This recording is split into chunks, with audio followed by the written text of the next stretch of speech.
السلام علیکم 7th class بیٹا، مجھے امید ہے آپ سب خیریت سے ہوں گے اور آپ کے گھر والے بھی سب خیریت سے ہوں گے۔ بیٹا، آپ کو جو ہے وہ سیکنڈ ٹرم کے آغاز میں ویلکم اور خوش آمدید کہتا ہوں، اور آپ جو ہے وہ ڈھیروں خوشیاں اللہ تعالیٰ آپ کے نصیبے میں کریں۔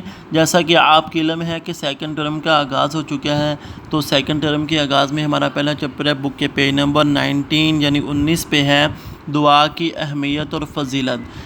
آپ کی جیسا کہ علم میں ہے کہ بالخصوص ہم نمازوں کے بعد ہاتھ اٹھا کر جو ہے وہ اللہ کے جو ہے وہ سامنے اپنی دعائیں رکھتے ہیں، اور بالعموم عام بھی جو ہے ہم جو ہے ہاتھ اٹھا کر کبھی مشکل و پریشانی ہو تو ہم اللہ کے سامنے اپنے ہاتھ اٹھاتے ہیں اور دعا کرتے ہیں، اپنی حاجات اللہ کے سامنے پیش کرتے ہیں۔ اس چیپٹر میں اس کے بارے میں پڑھیں کہ دعا کی کیا اہمیت ہے اسلام کے اندر، اس کی کیا فضیلت ہے۔ تو سب سے پہلے اس کا معنی مفہوم ہے۔ دعا کے لفظی معنی ہے پکارنا، یعنی اللہ کو پکارنا۔ اسلام میں دعا سے مراد اللہ تعالیٰ کو قادر مطلق مانتے ہوئے اس کی بارگاہ میں درخواست پیش کرنا ہے۔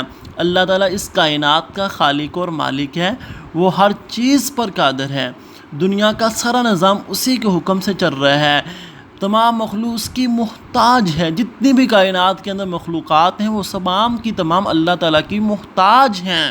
ہر مشکل میں اللہ تعالیٰ کو ہی پکارنا چاہیے اور اسی سے ہی مدد طلب کرنی چاہیے، بے شک وہ سنتا ہے اور جانتا ہے، جیسا کہ اللہ تعالیٰ کا ارشاد ہے قرآن پاک میں جو ہے اللہ تعالیٰ فرماتے ہیں وَقَالَ رَبُّكُمُ ادْعُونِي أَسْتَجِبْ لَكُمْ، اور تمہارے پروردگار نے ارشاد فرمایا ہے کہ تم مجھ سے دعا کرو، میں تمہاری دعا کو قبول کروں گا۔ یہ دعا کا معنی اور مفہوم تھا۔ اللہ تعالیٰ فرماتے ہیں جب میرا بندہ میرے سامنے ہاتھ اٹھا کر مجھ سے دعا مانگتا ہے تو میں اس کی دعا کو قبول کرتا ہوں، ہاں خالص جو ہے وہ نیت ہو کر جو ہے وہ مجھ سے دعا مانگے، میں اس کی ہر دعا کو قبول کروں گا۔